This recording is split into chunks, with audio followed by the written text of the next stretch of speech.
Shalom saudaraku. Selamat hari Minggu. Jadwal Pastor Daniel harusnya pada pagi ini. Pastor sudah sehat. Di Tuhan izinkan untuk Tuhan menunjukkan kebaikannya bagi jemaat ini. Amin. Pikiran jorok berada di saya sudah ada beberapa minggu yang lalu. Mati nggak nih saya pikir kan. Ya. Jujur saya khawatir pada saat itu. Banyak orang berdoa buat kesehatan Pastor Daniel. Dan tidak hanya doa, banyak yang berbuat, ya, banyak memberikan bantuan, baik berupa ilmu,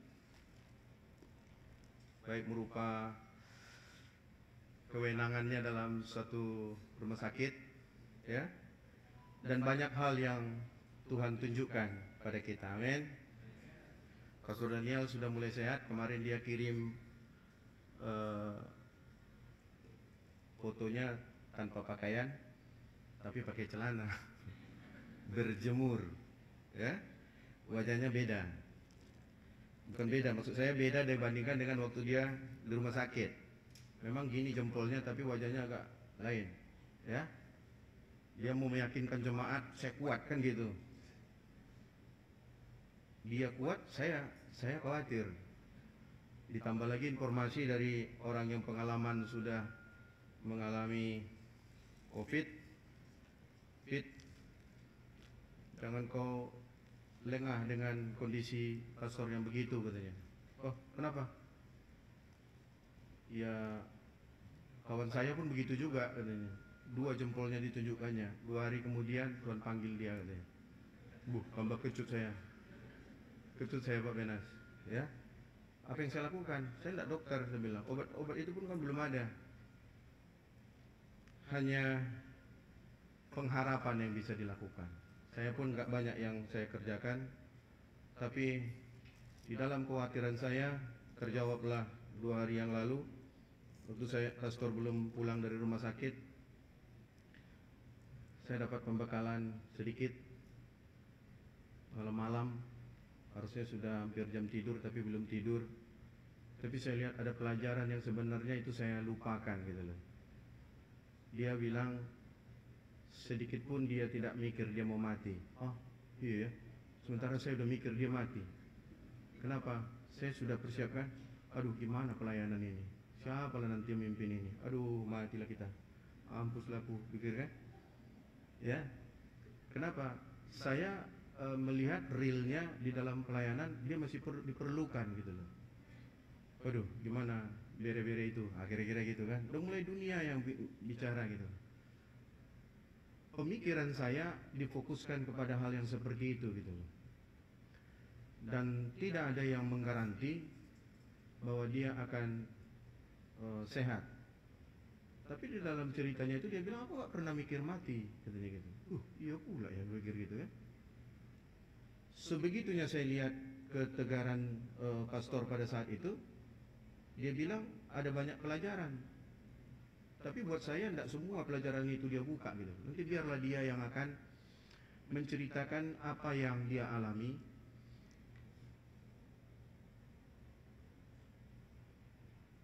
Tantangan dan hadapan apa yang dia percakapkan dengan Tuhan pada saat itu, saya tidak tahu. Tapi saya percaya dia akan menjelaskan itu semuanya kepada kita. Untuk apa? Bukan untuk gagah-gagahan dibilang, wah, kamu kan sembuh kan? Malah pastor bilang, saya tidak bercerita soal sembuh, tidak sembuh pada saat itu. Waduh, bercerita apa lagi nih? Orang sakit kan berharap sembuh kan gitu kan? Tapi dia bilang ada banyak yang dia bukakan, tapi belum dia bukakan. Nanti biarlah pastor sendiri yang akan menceritakannya sama kita. Tapi saya sangat diberkati dengan apa ceritanya yang dalam waktu singkat itu gitu. Oleh karena itu yang mengubah pemikiran saya. Ternyata cerita mengikut Tuhan ini bukan hanya sampingan gitu. Ketika kita tidak mengikutinya, ketika kita tidak bersama-sama dengan apa yang seperti kata Tuhan, mungkin kita dibilang orang yang ketinggalan. Sama mungkin tertinggalnya adalah ketika zaman sekarang sudah ada begitu banyak teknologi, seharusnya memudahkan kita untuk melakukan sesuatu. Tetapi masih ada sampai saat ini kita tidak bisa menikmati teknologi itu. Bisa karena kita tidak punya uang membelinya, atau kita memilikinya tapi kita tidak tahu cara menggunakannya gitu. Mungkin handphone kita begitu canggih, ya, begitu canggih, tapi kita tidak tahu apa fungsi-fungsi semuanya itu. Kita mungkin baru tahu fungsi WhatsApp, SMS, telepon, mungkin itu saja dalam telepon genggam kita. Tapi di situ sudah disediakan banyak fitur-fitur, banyak aplikasi yang memudahkan kita. Kita mungkin berhitung 12 kali 80. Kita ambil pena, kita ambil tulis-tulis. Karena kita mungkin jago matematika. Tapi di handphone kita sebenarnya sudah ada aplikasi kalkulator, kira-kira gitu dia. Tidak pernah kita gunakan, tapi ada semua tersedia di situ. Mungkin kita mau mengerjakan tulisan yang panjang-panjang, lalu mau menyimpannya di mana? Di handphone kita itu tersedia, tapi tidak pernah kita lakukan. Demikian kira-kira mungkin analoginya terhadap mengikut Tuhan. Ada banyak fasilitas yang diberikan Tuhan sama kita. Ada banyak sebenarnya yang sudah Dia sediakan sama kita, tapi kita tidak pandai menggunakannya. Kita tidak tahu menggunakannya. Kita kira hidup dengan Tuhan adalah monoton. Angkat Tuhan, puji Tuhan, keluar air mata cukup. Kita pikir begitu. Ternyata ada yang lebih dalam lagi yang mau Tuhan bilang. Aku mau memasukkan kau dalam rancanganku, dalam konsepku, dalam strategiku, dalam pekerjaan yang kusiapkan. Tentu butuh persiapan macam-macam dari kita. Saya harusnya khotbah dalam hari kenaikan kemarin, tapi saya berada di luar kota dan terlalu banyak syarat untuk pulang-pulang. Ada surat ini antara tanggal 6 dulu ya. Dan atas kebaikan pendeta muda Benas mau menggantikan saya. Nah sekarang kemarin kami berembuk lagi, ketika pastor tidak bisa siapa? Pak Peter lah, karena Pak Peter jadwalnya kemarin agak longgar. Pak ini kemarin sudah, Pak ini sudah, Pak sudah. Jadi ini cerita giliran aja ini, ya. Oh, jadi Pak Peter lah selalu wakil pengganti pastornya. Enggak, bukan, ya, bukan begitu gitu. Dan saya tidak terlalu perlu jabatan seperti itu gitu. Tapi saya berdiri pada hari ini menggantikan jadwal pastor, karena kami sepakat para pendeta muda, jemaat ini harus dibekali, tugas kami itu. Tapi kadang-kala tugas kami ini sangat berat. Kami berupaya sepertinya mengambil alih tugasnya Tuhan. Bagaimana supaya khotbah ini menggelegar, seolah-olah terpukau semua. Kita kira dia cukup untuk seperti itu. Enggak. Saya tidak mau terbebani dengan itu. Dibilang mau bermutu, tidak bermutu, khotbahnya bukan itu. Tuhan kerjakan bagi kita masing-masing. Amin.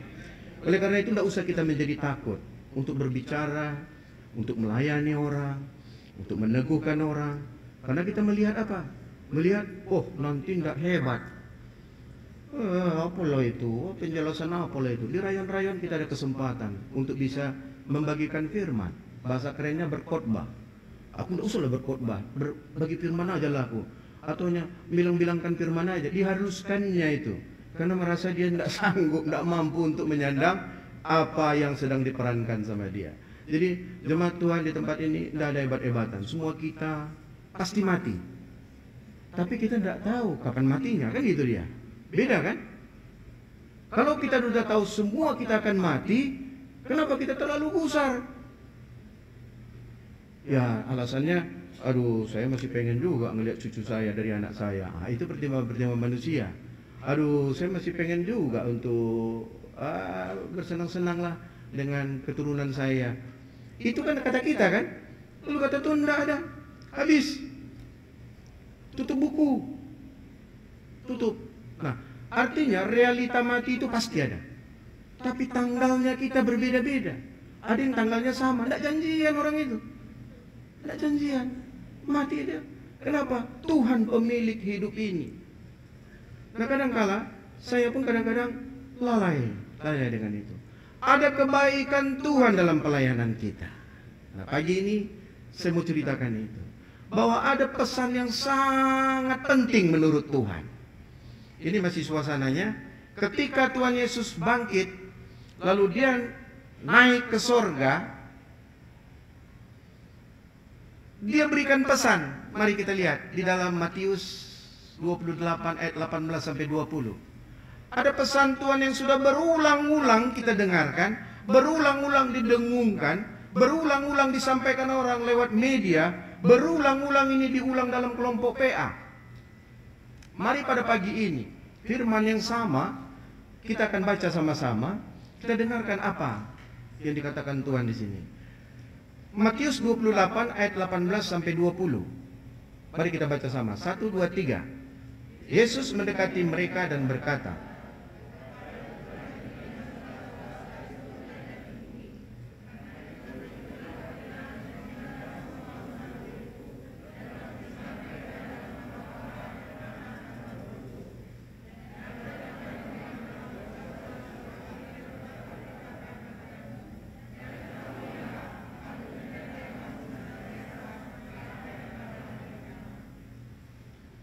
ada perintah yang spesifik Tuhan sampaikan ketika dia mau naik ke sorga. Digambarkan secara visual, Tuhan sudah naik, sudah terangkat, ya? Lalu dia katakan ini, pergilah, jadikanlah semua bangsa muridku. Sebelumnya dia sudah bilang di atas, di ayat 18. Yesus mendekati mereka itu murid-muridnya, dan berkata, kepadaku telah diberikan segala kuasa di sorga dan di bumi. Dia memproklamirkan kepada muridnya ketika sudah selesai tugas dia, mati di kayu salib, lalu bangkit dan dia naik kembali. Dan dia harus kembali kepada Allah Bapa. Umurnya hanya segitu. Dia tidak berpanjang-panjang di bumi untuk melakukan pekerjaan yang lain. Dia waktu itu hanya mengerjakan kerjaan penebusan. Supaya apa? Supaya manusia diselesaikan dari persoalan dosa. Itu saja tujuannya. Karena apa? Karena dia mau membuat batas ketika kelahiran Tuhan Yesus, ada perbedaan perlakuan Allah terhadap manusia di bumi soal menghadapi dosa. Nah, ini cerita dengan dosa. Waktu Yesus lahir, dia mau bicara soal aku mau menyelesaikan dosa manusia. Itu sebabnya dia lahir, dia mati, dia bangkit, dia naik ke surga, kembali kepada Allah Bapa. Zaman sebelum Tuhan Yesus, semua dosa pun sudah ada, tapi cara penyelesaiannya hanya seperti untuk memberikan pengorbanan melalui darah domba-domba. Itu pelajaran yang lalu-lalu, khotbah yang lalu pun sudah itu. Ya, saya hanya mau mereview, memberikan pengertian kepada kita bahwa ada perbedaan Allah memperlakukan dosa manusia. Ada konsep Allah yang ingin diberikan kepada manusia, bahwa beginilah perbedaannya. Waktu zaman hukum Taurat, dosa itu ditebus melalui darah domba. Itu binatang yang sehat, tambun, bukan tambunan, tambun. Beda, bukan tambunan, tambun. Yang tambun, yang qualified-nya mantap. Ya? Yang super gitu loh. Itu yang darah itu yang dipersembahkan. Selesailah doa. Dan itu tidak bisa menyelesaikan dosa manusia. Kenapa? Kita tahu tiap tahun ada upacara pengakuan dosa. Artinya apa? Manusia pada saat itu ditunjukkan bahwa memang dosamu dihapuskan.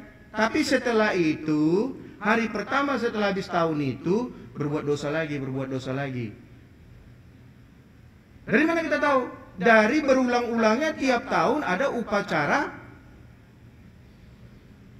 pemberian korban atas pengampunan dosa. Ngerti sampai di situ? Ya. Jadi di dalam konsep perjanjian lama berulang kali dilakukan korban untuk menghapus dosa. Di dalam perjanjian baru berbeda, dia hanya sekali. Darah anak domba Allah. Darah Yesus sekali saja itu cukup menghapus semua dosa yang sudah dikerjakan oleh Peter hari ini, besok, dan kapan-kapan. Selesai sekali. Nggak perlu tiap tahun saya menerima Yesus dalam hati saya. Cukup sekali. Tanggal 16 Juni tahun 81. Sekali saja. Di situ saya menerima Tuhan Yesus pertama sekali. Kalau dulu zaman perjanjian lama, yang dipersoalkan adalah menghapuskan dosanya. Kalau zaman perjanjian baru, setelah dosanya dihapuskan, tabiat berbuat dosanya pun sudah dimatikan. Itu sebabnya tubuh, jiwa, dan roh yang tiga tadi, ketika kita menerima Tuhan Yesus, yang Tuhan selamatkan, jiwa kita dan roh kita itu bersih sama sekali. Tubuh dan jiwa kita masih tubuh yang lama, jiwa kita masih jiwa yang lama, tapi roh kita sudah dibersihkan. Lalu Allah berurusan dengan roh ini. Hanya dalam perjalanan kehidupan rohani kita tidak terlalu tahu dan tidak mau tahu bahwa Allah sebenarnya bekerja melalui roh kita. Lalu kita sibuk hanya memikirkan masalah jasmani dan jiwa kita. Kita sibuk di situ. Padahal arena Tuhan mau bekerja, rohnya Allah ingin menyatu dengan rohnya kita. Roh kita pada saat kita sudah terima Tuhan Yesus, kita sudah dibersihkan dari semuanya itu. Amin. Sangat berbeda kondisinya. Itu sebabnya dikatakan di sini, kepadaku telah diberikan segala kuasa di sorga dan di bumi. Dia mau katakan bahwa Tuhan Yesus itu sudah memiliki segala kuasa di sorga dan di bumi. Kita tinggal di bumi, di sini pun Tuhan kasih. Makanya ada doa Bapa kami yang di sorga, itu diajarkan kita untuk suasana sorga terjadi di bumi. Untuk apa? Untuk kita. Nanti tidak usah pikirkan apa yang mau ku jalani nanti waktu mau sudah mati. Tidak usah itu kita uruskan repot-repot. Yang penting sekarang di bumi, hari ini, zaman ini, sekarang. Aku biarlah sakit-sakit di dunia ini, tapi nanti di surga aku senang-senang. Sayang, kata Tuhan, tidak gitu. Kau senang-senang di bumi ini, kau nikmati semua apa yang kujanjikan. Itu kata Tuhan. Jadi bukan rendah hati kita bilang, biarlah kau hancur-hancuran di bumi ini, tapi Tuhan, aku nanti di surga sudah pasti tempat dan tempat. Aku ada dapat kaplingan, aku dapat enak, suasana aku enak Tuhan. Itu konsep yang salah. Lebih salah lagi kalau ada orang yang mau mati biarlah jumpa bidadari katanya. Itu kata orang di sana kan.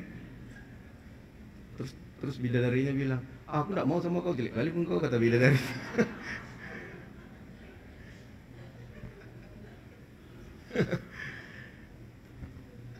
Kata Tuhan Yesus, dia sudah memegang kuasa, segala kuasa. Karena itu pergilah. Ada perintah sebenarnya. Lalu kenapa dikatakan, jadikanlah semua bangsa muridku, baptislah mereka dalam nama Bapa dan Anak dan Roh Kudus, dan ajarlah mereka melakukan segala sesuatu yang telah kuperintahkan kepadamu. Ini berkali-kali kita baca, kita dengarkan, ada sebenarnya yang khusus. Ini bicara soal ada pelayanan yang ingin diserahkan kepada kita. Jadikanlah semua bangsa muridku. Dia tidak bilang, ajarilah orang berkhotbah, ajarilah orang matematika, ajari orang main musik, ajari orang memasak makanan yang enak, ajari orang untuk menciptakan obat yang luar biasa. Tidak cerita itu Tuhan. Tidak cerita itu dia. Ajarilah bagaimana bisa bersaksi yang benar. Tidak di situ dia ceritakan. Jadikanlah semua bangsa muridku. Jadi murid, pengikut. Nah, ini pelajaran tersendiri. Murid itu yang seperti apa? Nanti dalam sesi-sesi yang lain kita belajar itu. Tapi pada pagi ini ada perintah yang khusus ketika disampaikan Tuhan kepada murid-muridnya. Kita ini siapa? Itu kan pada murid. Ya, kita hari ini adalah murid Kristus. Amin. Percaya dulu itu. Itu kan kepada murid Tuhan. Saya ini bukan. Saya ini murid Pak Simanjuntak. Saya muridnya Pak Nenggolan. Saya muridnya Ibu Utapea, kita bilang. Guru TK saya dulu Utapea. Jadi makanya saya ingat kali Guru Utapea. Kita mengira bahwa guru-guru di dunia ini yang mengajarkan sesuatu sama kita, itulah guru kita. Bukan. Jadikanlah semua bangsa muridku. Kita disuruh menjadi pribadi yang mencetak murid, yang membuat orang menjadi murid. Oh, hebat kali aku. Tinggi kali ekspektasi Tuhan terhadap aku. Terima kasih Pak Nixon. Tinggi sekali ekspektasi Tuhan. Dia percaya bahwa kita bisa membuat orang menjadi murid. Wih, luar biasa. Saya kadangkala menyaksikan seseorang sehingga saya tidak pernah suruh dia mengerjakan yang saya perlukan. Kenapa? Karena saya tidak yakin dia mampu. Di banyak hal, ketika saya mau minta tolong sama orang, lalu saya terpikir, ini tidak cocok ini. Si Anu cocok. Ini cocok nih sama si Anu nih. Saya bilang gitu. Kenapa? Karena saya melihat, mengukur kemampuan orang itu. Tapi hari ini Tuhan mau bicara sama kita, jadikanlah semua bangsa muridku. Lalu kita bilang, siapa aku? Kayak gitu. Tuhan sudah suruh, kok kita lagi mempersoalkan kita? Baptislah mereka dalam nama Bapa, Anak, dan Roh Kudus. Disuruh melakukan sesuatu. Ini baptis, ini lambang. Ketika orang sudah menerima Tuhan Yesus, lalu dia dibaptis. Ini tanda. Ini bukan cerita soal dia kalau tidak dibaptis tidak selamat. Enggak. Ketika dia sudah terima Tuhan Yesus, dia selamat. Tapi masih perlu dirasa Tuhan, ya. 3 hal ini kok disebutkan secara spesifik. Baptislah mereka, berarti sesuatu yang perlu. Makanya kita lakukanlah kegiatan-kegiatan membaptis orang. Baptislah kau dalam nama gereja. Tidak begitu. Dalam nama Bapa, Anak, dan Roh Kudus. Ketika itu mau kita kerjakan, kerjakanlah itu karena ini diminta oleh Tuhan. Yang terakhir ini yang lebih berat dan lebih mudah. Kadang-kadang berat, kadang-kadang mudah. Dan ajarlah mereka melakukan, bukan ajarlah mereka mengerti, ajarlah mereka untuk bisa apa, tapi melakukan. Ajarlah mereka melakukan segala sesuatu yang telah kuperintahkan kepadamu. Yang nggak diperintahkan nggak usah ajari. Tapi yang diperintahkan Tuhan, Tuhan minta supaya itu kita ajarkan kepada banyak orang. Tapi jangan pula kita ekstrim. Kan Tuhan bilang jadikan murid. Jadi apa perlu kita belajar bahasa? Apa perlu kita belajar teknologi? Apa perlu kita belajar hal-hal teknis? Perlu. Semua itu mendukung untuk bisa melakukan semua orang menjadi murid. Kalau hari ini kita datang masuk ke pedalaman, lalu kita cerita, Tuhan Yesus sangat baik, Dia adalah Tuhan, kita bilang. Mungkin pulang besok nantinya, begitu kita cerita-cerita itu di satu desa, pulangnya mungkin ban kita sudah kempes dan kita sudah terancam hidup kita. Ya? Tapi penginjilan hari ini dia tidak harus seperti itu saja gitu. Dia mungkin masuk lewat bercocok tanam.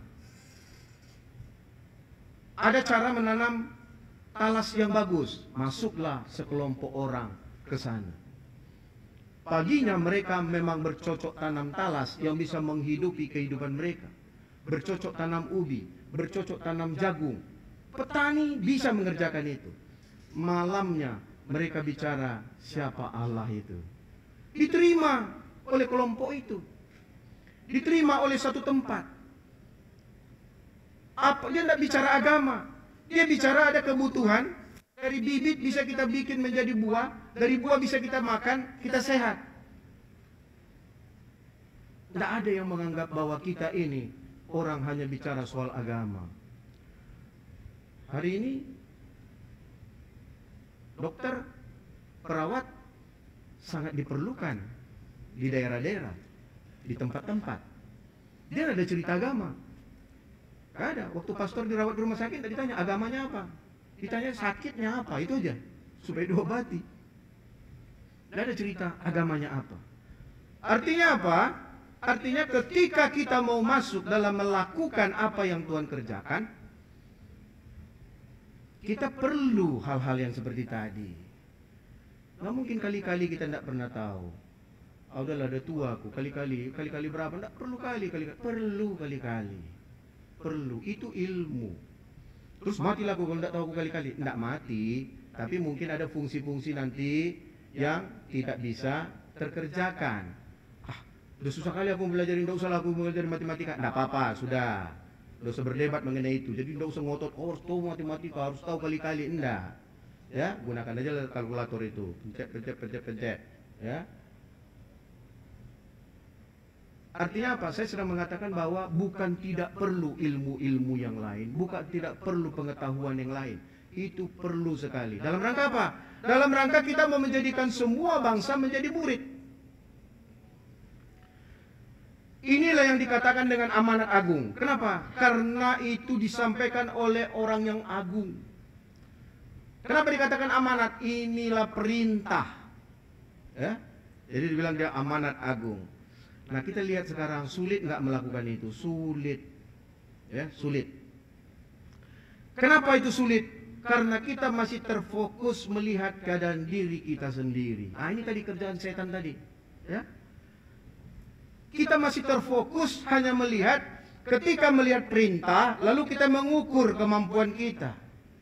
Lalu kita bilang, ah, nggak bisa aku itu. Menjadikan bangsa murid, jangankan itu, aku sendiri saja menjadi murid yang nakal. Kita bilang, suruh baptis, aduh aku pun belum dibaptis, macam mana aku membaptis orang, kita bilang. Ajarlah melakukan segala, apa yang kuajarkan, aku aja masih bodoh, kita bilang. Jadi amanat ini tidak bisa jalan, tidak bisa terjadi karena kita fokus melihat kemampuan diri kita. Sementara Tuhan tidak melihat kemampuan kita.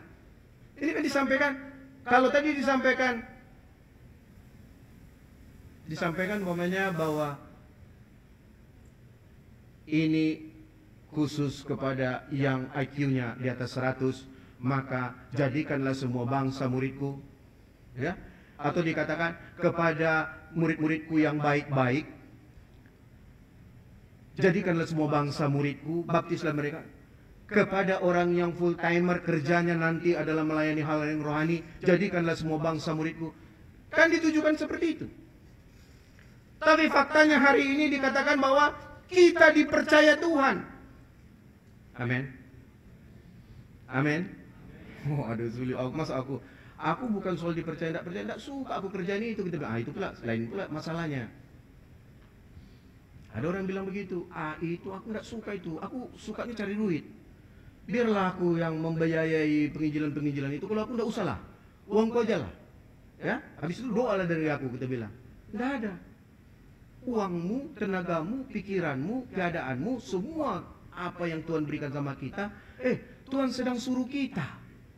Ya itu kan tidak profesiku, aku mama-mamanya aku. Mama-mama pun murid Tuhan. Amin. Ya, aku udah expired, aku udah hancur, aku enggak dipakai Tuhan. Enggak ada cerita muda, enggak ada cerita aku sudah hancur, aku bakal hancur, aku yang tahu aku. Enggak ada, enggak, Tuhan bilang begitu. Enggak terjadi amanat itu karena apa? Karena kita yang menilai diri kita. Itulah kerjaan iblis. Ketika kita sudah mulai mau bersemangat untuk memuji Tuhan, untuk melayani orang, lalu iblis sodorkan, kau kemarin masih bohongnya kau. Aduh, iya pula ya, mana layak aku ini ya. Akhirnya kita nggak mau melakukan itu. Ada banyak sekali terhambat semua amanat agung yang mau Tuhan kerjakan lewat kita. Gara-gara apa?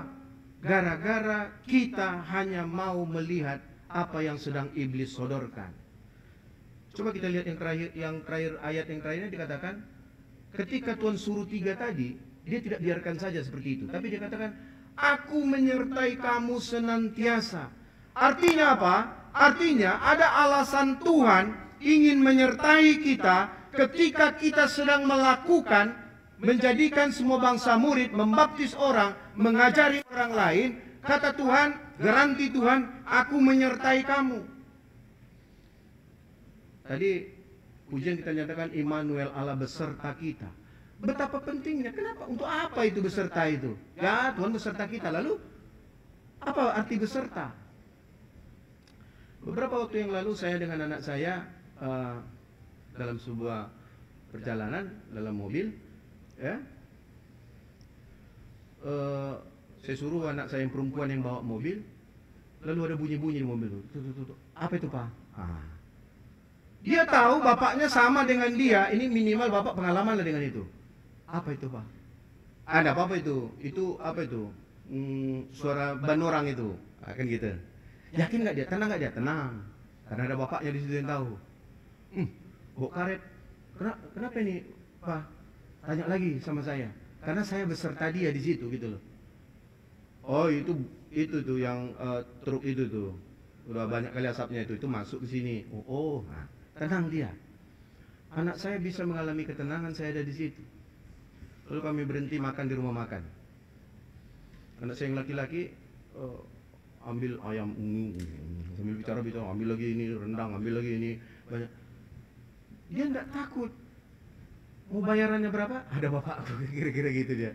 Ada bapakku, kan kira-kira gitu ya. Mungkin kalau uang dia diukur, berapa lo uang jajan aku, kan gitu kan. Mungkin dia kalau dia sendiri, dia mungkin akan makan 1 potong saja atau 2 potong. Tapi ketika dia bilang dia beserta dengan bapaknya, maka dia ambil ini. Enak aja, enggak permisi ini. Nah, kan ya, kita sebagai bapak kan senang juga kan. Nah, apa-apa, makan aja lah kan gitu kan. Karena kita pun udah ngukur, ada, kalau sekedar untuk itu masih ada, kita bilang. Tapi kalau bapak yang pas-pasan kan, enggak bagus itu, enggak sehat itu, banyak kali itu gitu. Karena tidak ada duit untuk belanja ya. Ini, enggak sehat itu nak, ngomongnya. Kalau karena pelit ya, dia enggak mau uangnya diukurnya gitu loh. Artinya apa?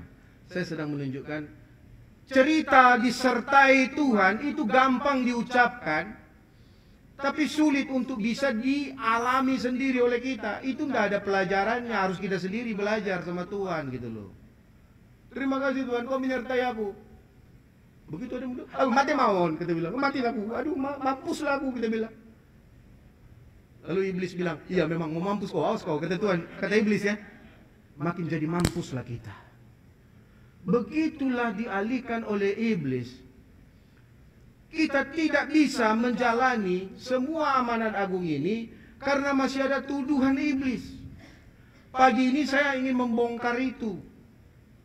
Pagi ini saya ingin menjelaskan itu, bahwa Tuhan memberikan kepada kita bukan karena kemampuan kebaikan kita, bukan karena kesalehan kita, bukan karena kita aktif di doa, kita aktif di berpuasa, kita aktif di puji-pujian penyembahan, kita aktif melayani orang ke rumah sakit, kita aktif menginjilin orang.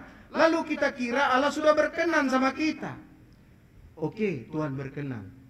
Tapi cerita Tuhan mau menjawab doa kita ketika dia mau memberikan, mempercayakan sesuatu sama kita, dia bukan karena melihat apa yang ada pada kita. Itu kata firman. Itu semuanya adalah kasih karunia saja. Tapi iblis bilang, enggak, kalau kau enggak terlalu suci, kalau kau hanya masih bermain-main dalam dosa, kalau kau masih brengsek, kau enggak akan bisa dipakai Tuhan. Itu kata iblis. Padahal Tuhan melihat Roh yang kudus yang dari kita, itu yang mau diambil.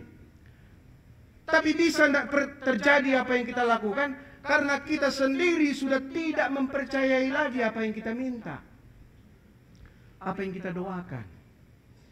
Kita sudah kusuk berdoa seminggu, ya Tuhan, berikan tambahan penghasilan sama aku, karena pengeluaran sudah begini, aku perlu ini, aku perlu ini. Terima kasih Tuhan, aku percaya Tuhan. Tambah sedikit suara volume, aku percaya Tuhan. Kita kira Tuhan tergerak dengan kerasnya suara kita. Kita kira kita mau mendesak Tuhan. Terus sebabnya waktu doa dia doa penyembuhan, di dalam nama Tuhan Yesus, gitu. Bengkak, sakit pun leher orang yang diginikan itu. kita kira bahwa Tuhan tergerak melakukan itu karena seruan kita. Enggak. Tapi iblis sodorkan itu kepada kita. Kita kira karena kitalah saleh. Lalu apa perlu doa dan puasa? Perlu. Tapi doa dan puasa itu, ada satu kasus di dalam Alkitab dikatakan yang ini tidak bisa disembuhkan kecuali melalui doa dan puasa. Lalu orang berdoa, berpuasa. Lalu dia datang menghadap Tuhan, kami sudah berdoa, berpuasa 34 hari, 34 malam. Dasar menggerakkan Tuhan itu atas itu yang dikerjakan? Enggak. Aku suruh kau doa dan puasa, supaya dalam doa dan puasamu itu, kau bisa semakin merasakan bahwa kau bergantung sama Tuhan. Lalu aku mau mengatakan sesuatu sama kau, supaya kau berubah dari apa yang kau perbuat. Aku ingin merubah karaktermu. Kan ketika orang berpuasa kan hauslah dia, laparlah dia, lalu apapun sepertinya nanti masuk dalam hadirat Tuhan, itu mudah untuk dirubah. Itu sebenarnya. Jadi bukan karena kegiatannya itu, tapi melalui doa itu kita dikoreksi oleh Tuhan. Jadi jangan terpukau kita dengan kita melihat orang, tiap minggu dia menginjili orang. Tiap minggu, ada orang baru datang kepada dia. Itu bagus, itu perlu. Tapi ketahuilah, yang Tuhan mau adalah bukan sekedar itu. Aku menjawab doamu, aku bisa memberkati engkau, aku bisa menyembuhkan kau, bukan karena perbuatan baik yang ada padamu. Itu yang Tuhan ajarkan pada kita pada siang ini. Sehingga kita tidak mau tertipu. Semua yang Tuhan kerjakan itu adalah karena kasih karunia Tuhan. Aku mau memberkati kepada siapa aku mau memberkati. Dan jangan kira bahwa aku yang sebrengsek ini pun apa punya jatah dapat apa dari janjikan Tuhan. Dapat. Kuncinya apa? Kuncinya hanya datang tertuju kepada Dia. Tidak fokus kepada apa yang kita punya. Apa yang aku punya.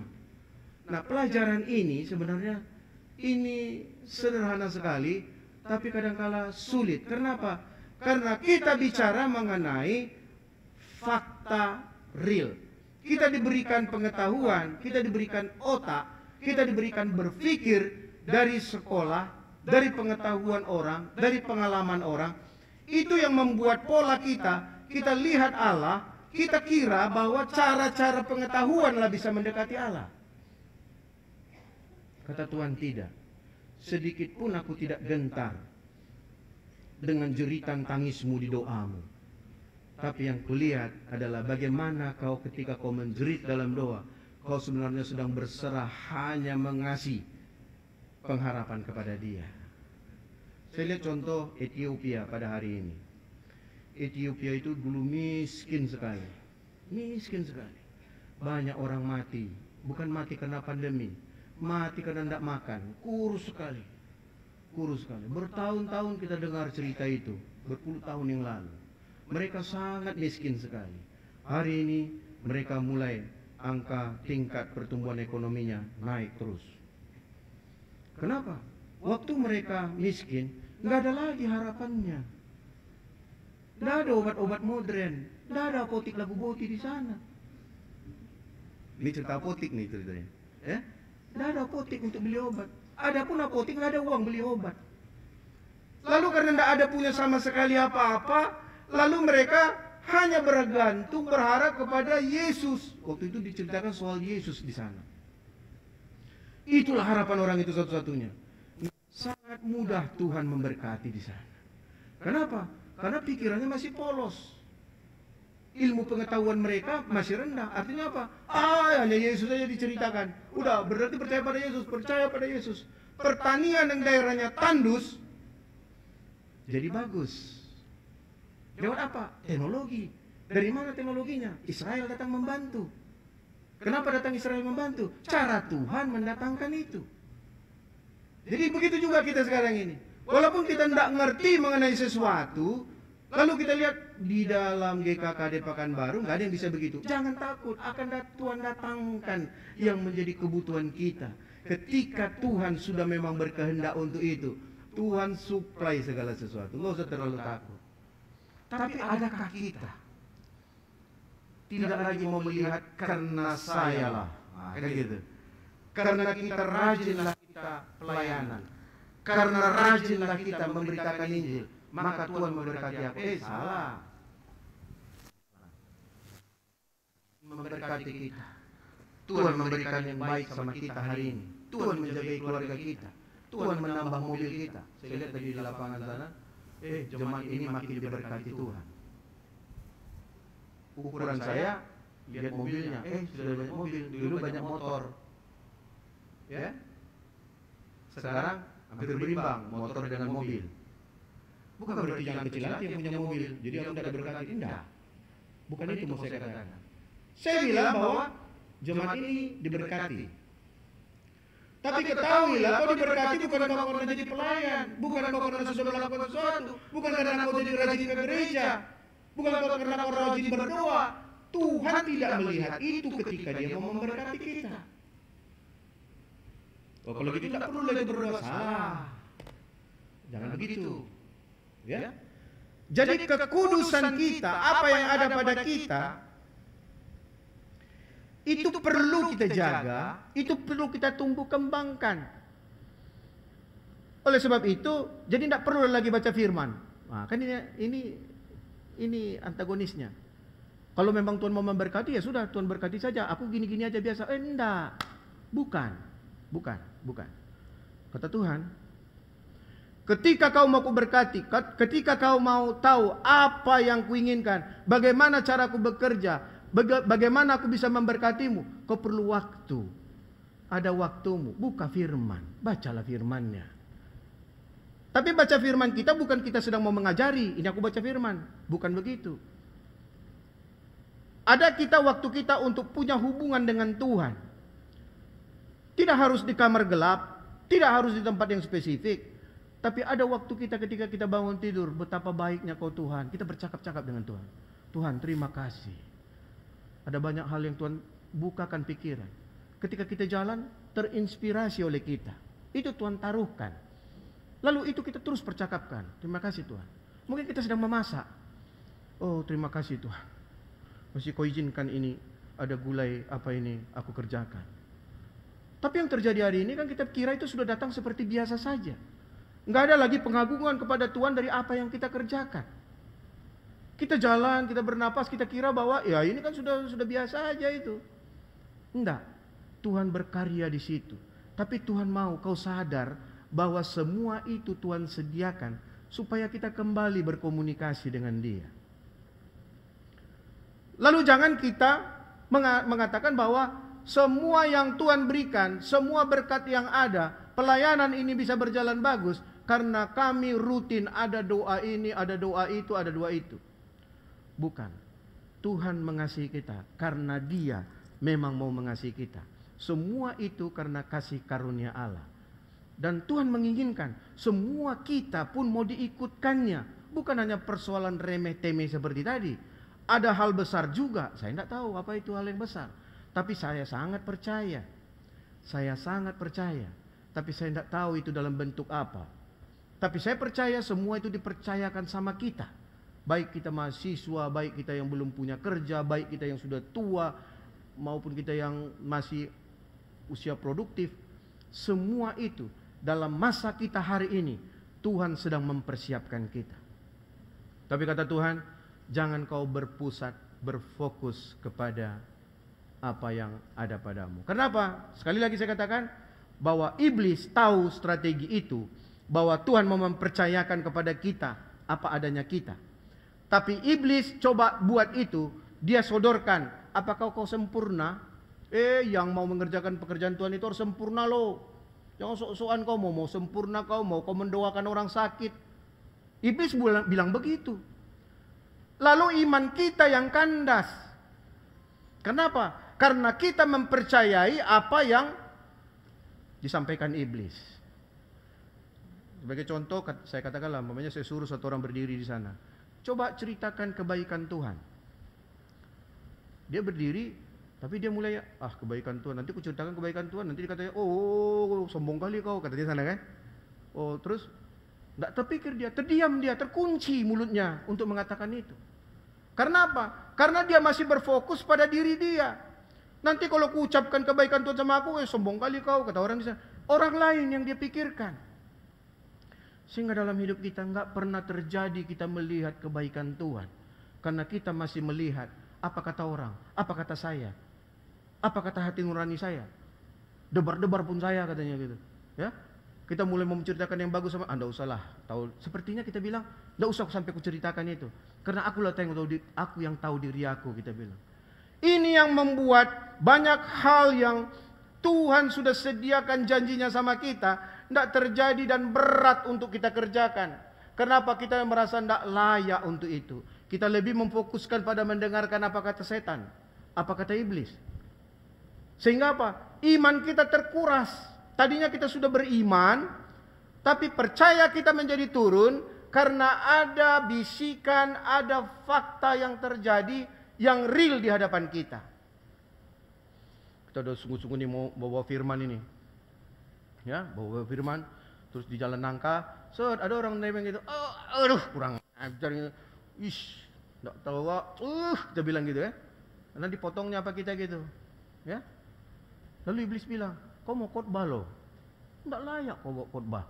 Kau baru menghujat orang," dia bilang. Kalau saya mendengarkan kata setan, teman-teman, iya pula ya.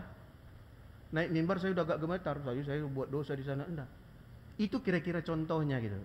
Enggak ada kejadian itu, tapi saya mencoba contohnya saja gitu. Ya. Contohnya kira-kira seperti itu. Waktu kita mau bersemangat melayani Tuhan, iblis sodorkan dosa kita sedikit, kecil. Kau kan masih bermasalah sama suamimu dengan istrimu. Aduh, iya pula ya. Nah, jadi waktu dia melayani itu sudah, ya tapi kan tidak bermutu jadinya. Artinya apa? Kalau begitu, kupertahankan aja persoalan di keluargaku? Bukan. Selesaikan itu, supaya tidak ada pintu masuk iblis menuduh kita. Oh, aku masih sembarangan dalam hidup aku. Jadi, kan kalau Tuhan kan akan berkati juga. Iya. Tapi yang tidak bisa terjadi nanti adalah ketika iblis mendakwa kita. Di saat kita sudah siap, kuat, datang iblis menyodorkan dosa lama kita yang 12 tahun yang lalu. Ada pintu masuk dia, masuk ke kita. Lalu itu yang membuat iman kita tergerus, percaya kita hilang. Tidak terjadilah percaya kita kepada Tuhan. Ketika kita tidak percaya lagi sama Tuhan, disitulah semua janji itu tidak jadilah sampai sama kita. Kira-kira begitu dia. Jadi saudaraku, semua dosa harus kita tinggalkan. Di dalam kehidupan setelah Tuhan Yesus, kita diajarkan bukan lagi melihat persoalan kita, melihat dosanya, tapi melihat tabiat dosanya. Ya, bagaimana dia supaya tidak berulang. Itu yang mau Yesus selesaikan. Kalau kuasa dosanya sudah mati, tidak lagi kita tidak memiliki keselamatan kalau kita berdosa. Tapi Tuhan mau supaya kita tidak hidup terus di dalam dosa. Tuhan tidak mau kita terus dalam belenggu dosa. Kita tidak mau melakukan dosa yang berulang-ulang. Karena kita tahu bahwa kita tidak akan dihukum Tuhan, maka kita akan berbuat itu berulang-ulang. Enggak. Iblis mendakwa kita melalui dosa. Kita perlu kudus, supaya apa? Tidak ada celah si iblis untuk masuk kepada kita, mengambil pengharapan kita, mengambil iman kita, menggerus iman kita, mengkandaskan iman kita, sehingga tidak terjadi amanat Kristus dalam kita. Amin. Mari jemaat Tuhan, ketika ada persoalan di keluarga, selesaikan cepat. Selesaikan. Kemarin ada acara Bapak Ibu Sion. Sederhana, maknanya luar biasa. Itu tidak hanya sedap-sedap didengar. Cerita mujizat itu sebenarnya bukan enak-enak didengar saja. Ada mujizat terjadi. Ya, bagaimana proses mujizat itu terjadi? Berat sekali. Itu dibutuhkan percaya yang kuat. Bagaimana bisa percaya kita kuat kalau iblis selalu mendakwa kita? Bagaimana supaya dakwaan iblis ini bisa kita putus? Kita selesaikan persoalan itu. Ya? Kita rubah karakter kita. Kita perbaiki apa yang Tuhan mau dari kita.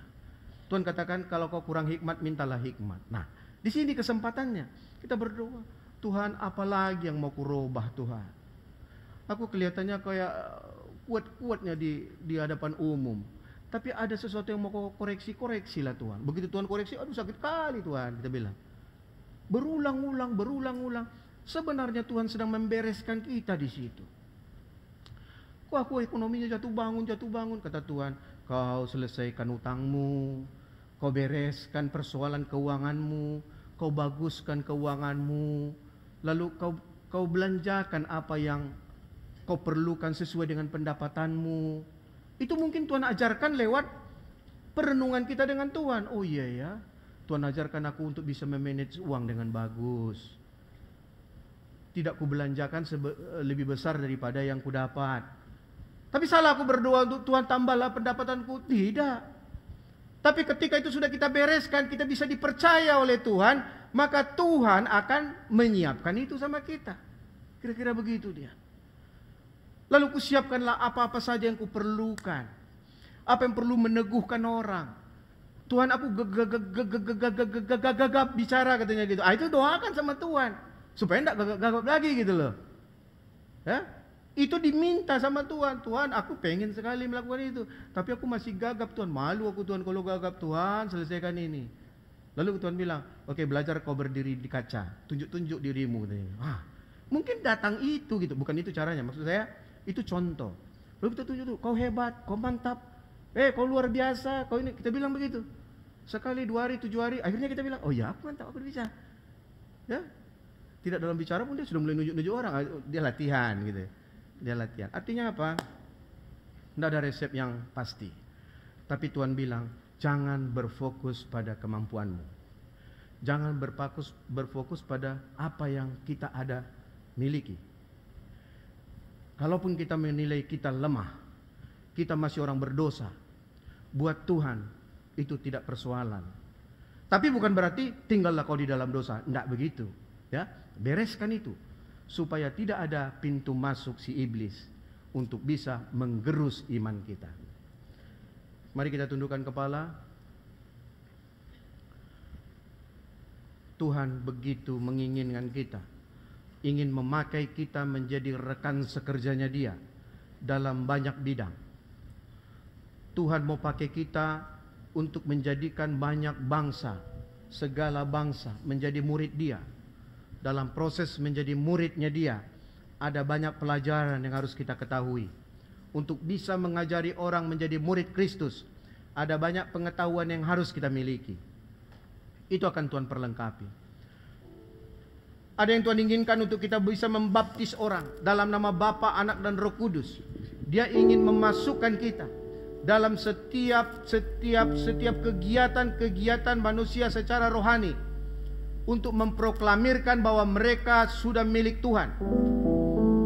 Tuhan suruh kita melakukannya. Dan Tuhan suruh kita mengajarkan orang melakukan apa yang sudah Tuhan kerjakan. Ada banyak hal yang sudah Tuhan kerjakan di bumi ini. Kesembuhan, kemakmuran, pengampunan dosa, pengangkatan harkat orang, kemakmuran, semua itu Tuhan bilang, ajarkan orang melakukan itu. Lalu sementara kita melakukannya, Tuhan menyertai kita. Ketika penyertaan Tuhan ada pada kita, maka segala hal mampu kita lakukan. Ketika kita tidak berfokus pada diri kita, kita lebih mudah untuk membangun sistem percaya kita kepada Tuhan. Mengiringmu seumur hidupku, masuk dalam rencanamu gerak pikiranku, kehendakku, ku serahkan padamu.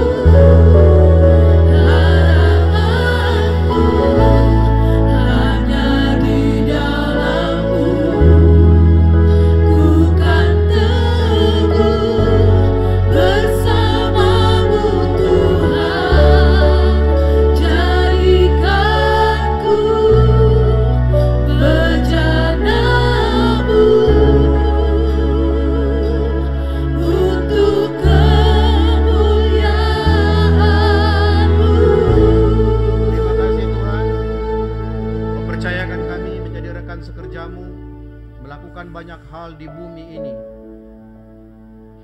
Kau pakai kami, Engkau ajak kami, Engkau berikan amanat agung-Mu bagi kami Tuhan. Jalan untuk kami boleh memperoleh berkat yang sudah Tuhan sediakan bagi kami. Janji Tuhan, Kau menyertai kami ketika kami sedang melakukan amanat agung-Mu ya Tuhan. Terima kasih Tuhan, pelajaran pada siang ini Kau mengajarkan kami untuk kami tidak berfokus pada apa yang kami punya, kebaikan apa yang kami punya, kemampuan apa yang kami punya, karena Engkau tidak melihat itu ya Tuhan. Kau menyediakan kasih karunia demi kasih karunia kepada kami. Kau hanya menginginkan percaya kami boleh sampai dan kuat kepada Engkau ya Tuhan. Ketika percaya kami semakin kokoh, maka iman kami semakin kuat, maka Engkau senang melihat apa yang kami kerjakan. Dan Engkau mempercayakan kami kegiatan demi kegiatan, hal-hal yang baik di muka bumi dalam masa kami, dalam umur kami ini Tuhan.